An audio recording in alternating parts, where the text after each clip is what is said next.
I really just wanted to come tonight and just kind of talk to you. And first, let me start off by thanking you for being here and caring about the community that you live in, because we could not do it without you. We're very much aware of that. This whole operation that we've been doing in Southeast Seminole Heights has been very taxing to the neighborhood. It's been very taxing to the entire city. And I just want to thank you for being here. It's very important to us. You know, normally we have these meetings and we like to brag about how crime is down and how crime is down in this sector. Because I can tell you that overall, crime is down. But nobody wants to talk about that right now, do we? And I get that. And so I'm very sensitive to that, and that's why I'm here to tell you what we have going on. As everyone knows, or maybe you don't know, this morning about 4:51 in the morning, we had Mr. Felton crossing Nebraska Avenue. He was crossing Nebraska Avenue. He was talking on his phone to his brother.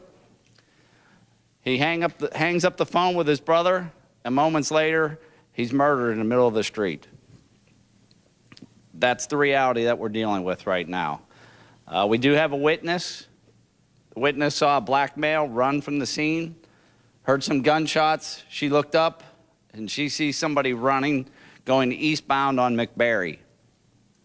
So that's where we stand. We had the neighborhood locked down. We searched everybody's backyard, their sheds, their crawl spaces to make sure that whoever was doing this wasn't still in the neighborhood. It was late this afternoon that we were able to open up the neighborhood and let people come outside and back into their neighborhood. That was probably, I would say, anywhere from 3 to 4 o'clock in the afternoon. That's how long it took us. So where do we go from here? I think that's the big question. It's going to be the same message. We want people to come outside together. We don't want people alone.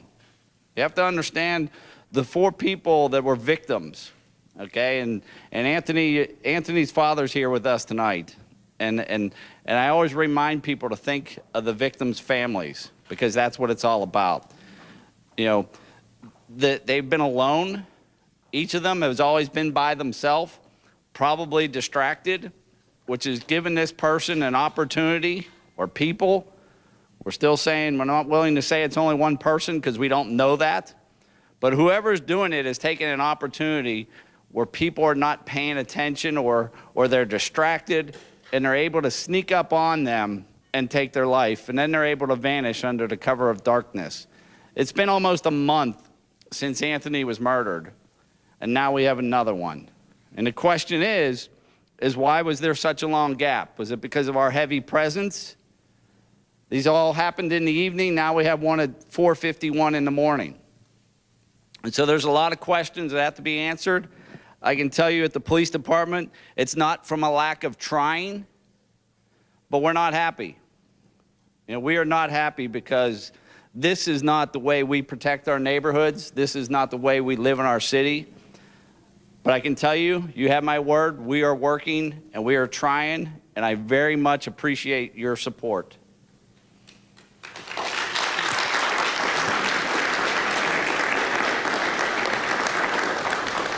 So do you have any questions for me regarding this? If you have any other neighborhood issues, I'm going to ask you to direct them to Major Ratliff. But if you have questions specifically about the Southeast Seminole Heights homicides, please ask me, and I will promise you I will give you the best answer that I can give you.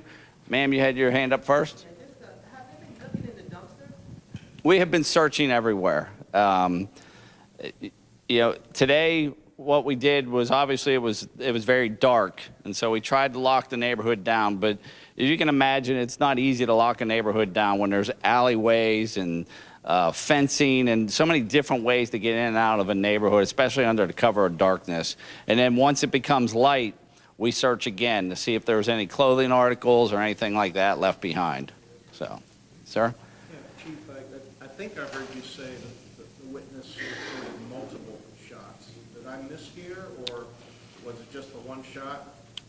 No, we have multiple shots. I don't have the exact number, but we have multiple.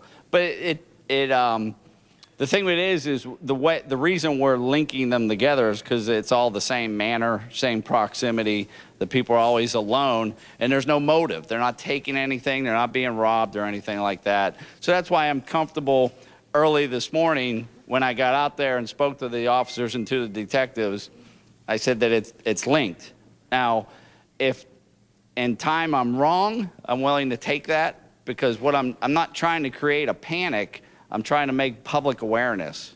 And if I end up being wrong that they're not linked together, then I'll have to apologize for that. But like I said, I would rather apologize for that than not telling people and not giving them the information they need to be safe. Yes? Oh, I'm sorry. What? I'm sorry. Are you allowed to inform us if the ballistics have come back on the bullet, if it's the same weapon? But no, what the question is about the ballistics and whether it's the same weapon, we're not releasing any of that information. We're trying to maintain the integrity of the investigation, so there is certain information that we will not release.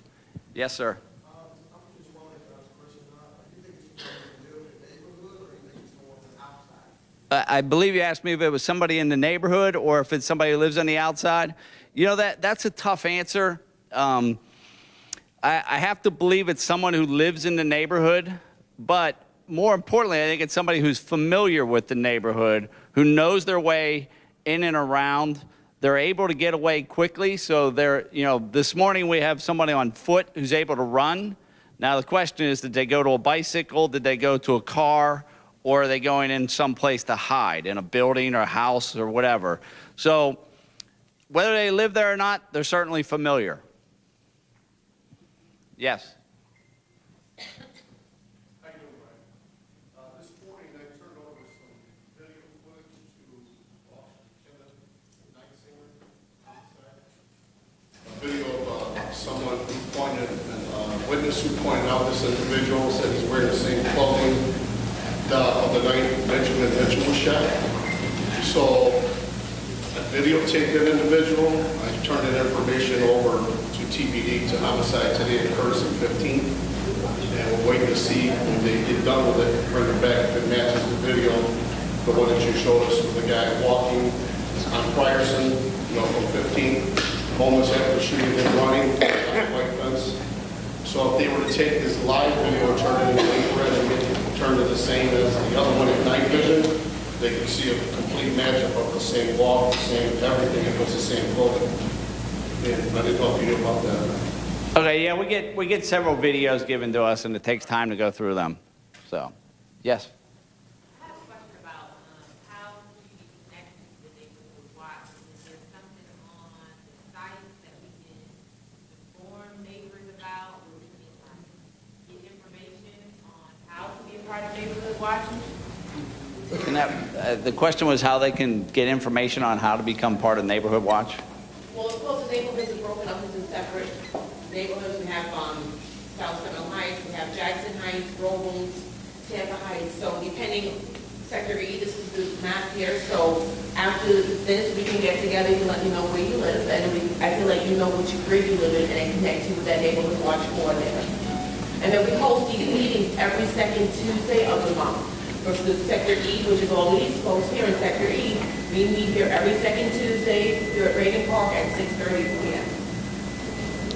Ma'am? The video that was shown during the first shooting, did it appear that that particular person was 6 feet tall, or was that a shorter person? Because I'm feeling like it might be a couple of people now, since the witness said 6 feet. The first video, it did not appear that that particular person was 6 feet. I'm just saying. No, and you actually, it's an excellent question. What she's asking about is the height of the person in the first video compared to what our witness is saying today. I think that's similar to what you're saying, right? And it's an excellent question. The issue at hand is when it comes to video is what angle is it taken at, where it's very difficult to determine how tall someone would be. After speaking to the investigators this afternoon, we still think that first person, the video after the Benjamin Mitchell murder, that we call him a person of interest. We certainly still think that is a person of interest. We're even closer to believing that it's the same person who committed the murder today, based upon our interview of our witness. We're comfortable saying that. Unfortunately, though, we don't need videos of people. What we need are names. You know, we get a lot of people that meet that description, and we get videos sent to us that we think this is the person, and he was at this street, this location, at this time. But what we need is that person's name. So it's, you know, it's a needle in a haystack, so to speak, and what we need are names, not videos from people. But to answer your question, we think that that person's height, I think we released today, we said around 6'2", and was that what we said? Yeah. So it's close, but we're pretty sure that it's going to be the same person that was in that first video. But like I said, we need names. Yes. Go ahead. I don't know. I mean, and I'm not trying to be deceptive. There is information we don't have that we wish we did. Obviously, if we knew who did it, we'd be going out and getting them. We just don't have. There's so many unanswered questions right now. Still, yes. Chief, do you have is our area where we live? You guys have shot spotters? If that, I think that's what it's called. Is that installed in the community? No, it's not. It's not installed in the city of Tampa. It's something that we are working on. There was rumor that there is an installation down on Bayshore Boulevard, and we were just wondering. No, there's nowhere. There is no shot spotter in the city of Tampa. Yes. First, I'd like to just appreciate your farm is going along with Jeff and FBI. I have two questions. The first is, it's actually a statement. There seem to be some inconsistencies once the neighborhood was on lockdown on who can come back in. I happen to be one who left and was told I couldn't come back in, but I work at home. And then when I did return home, showed my identification and was allowed to go to home. There were other folks, my neighbor included, who spent several hours after going grocery shopping not unable to go in. So there seemed to be some inconsistencies in that process. And I'd like you to speak to that. The other thing is, it seems to me that in a minute's time, from Nebraska Avenue to 15th Street, someone that's running could cover that distance pretty easily within that time. So my question is, why the perimeter was set at 15th Street and not beyond 15th Street? Well, to answer your first question about who was allowed back in and who wasn't, that's a difficult task to lock down the neighborhood like that. And we did have some communication issues, so I do apologize for that. And that's something we're working on. As far as the perimeter being set up, the larger the perimeter is, the harder it is to secure it.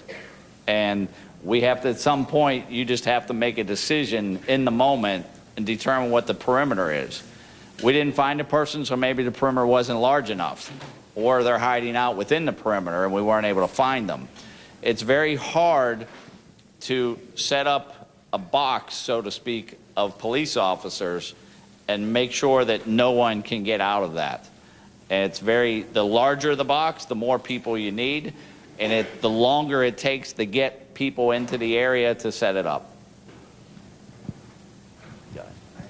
Excuse me. I received a couple of emails and messages today, people asking that we know that the killer flips his cell phone and carries a cell phone. They said, we know that the time and the dates that the killer was in the area. Are we able to pull cell phone records from the towers to say, these numbers were pinging the towers at this time on these dates?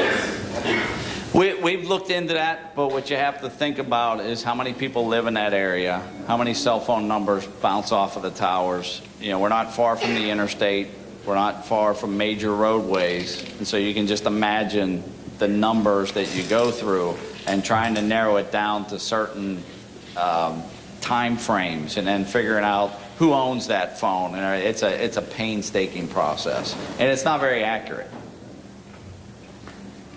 Yes? What I asked is TPD been implementing using any type of polygraph to vet out some of the people that they're looking at? Have you been able to use that? No, we haven't done any of that yet. No.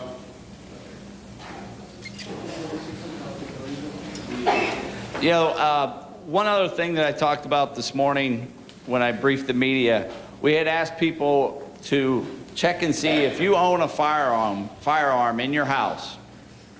I'm asking that you go check to make sure it's where you think it is. And if your firearm is not where you think it is, please give us a call. You know, this happened at 4:51 this morning is when we received the call. Our officers were there. The witness told me that the officers were there within seconds, but it's not fast enough, obviously. So let's figure who did this, and if it happens at 4:51 when the witness calls, was there someone missing from your house between the hours of 4:30 this morning and 5:15 and 5:30? Was there someone that should have been home in your house at that time frame that wasn't? Because if they weren't, we want to know about it.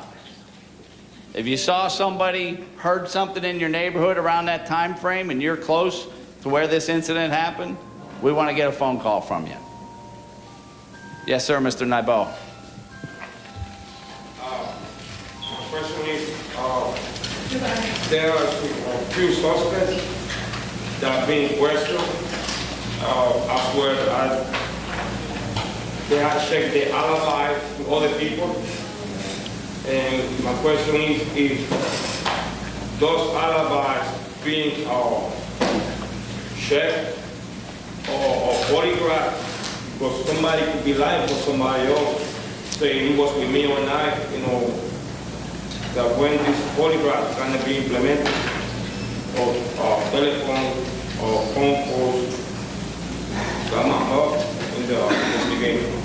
Okay, so Mr. Nybo's question is about people that are potential suspects, whether they have been polygraphed or anything, and we have not done that with anyone.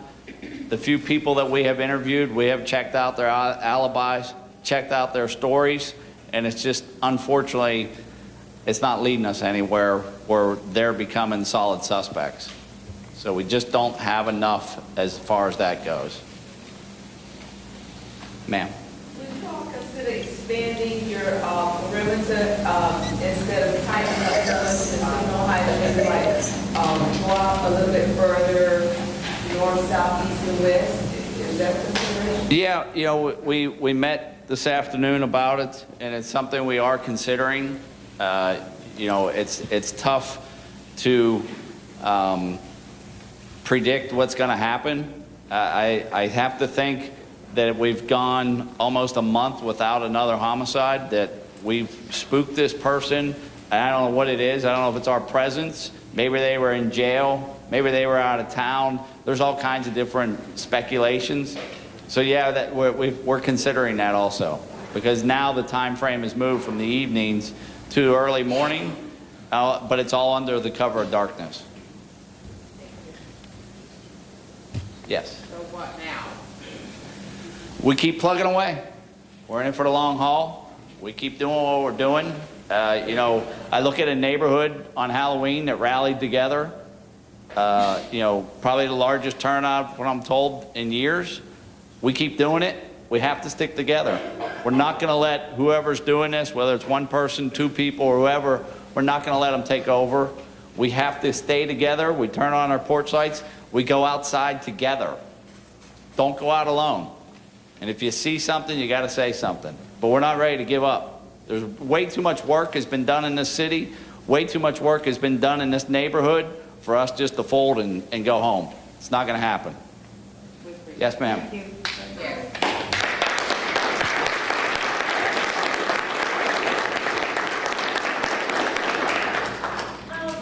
First of all, thank you, members of the Vice President and Parent. We're really grateful for all the work you've done. Is there a way that we could see more flyers all around Tampa? You know, we hear your message loud and clear. We know you need names, but there's a portion of our community that's not here, that's not present and not saying anything. And I think that it would be a good way to reach those people if we saw that flyer everywhere. We saw a Lost Dog poster, everywhere we saw a concert poster. If we had a billboard that is in people's face every single day as a reminder, we're still looking. We had some, yeah, and that's the, go ahead, yeah. Flyers is a great idea, but a lot of people are plugged into social media, right? We have Facebook, we have Twitter, we have Nextdoor. And show of hands, how many people are plugged into Nextdoor? Okay? And it's a great way to connect, to get the message out within seconds. And I love the idea with the flyers, but that can be cost effective and taxing to go door to door. It's something we can consider, but me personally, I prefer social media. Yeah, and social media is great, and it's probably why we're all here, but there are people in our community who don't have social media, who don't watch the TV and watch the news. If that flyer were in every barber shop, every corner store, every place where the people who aren't here don't go to, it might help. Now We have gone to several businesses in the area. We've given them out to restaurants and handed out with their to-go orders. We've gone to more than 100. Yes. No, I appreciate your input, and because Clear Channel donated billboards to us originally, and so we had some billboards, electronic billboards, but I think it's an excellent idea, and we'll look into it, so. We've given out probably, I would say, 2,000 plus flyers citywide, because we're not just concentrating on just this area, we want everyone within the city to know what's going on. So yes, we're all hands on deck, we're using every resource possible to keep everyone informed. Great, thank you. So are there any more questions for me reference this? So I appreciate your time. Major Ratliff and Captain Johnson will be taking over. Thank you.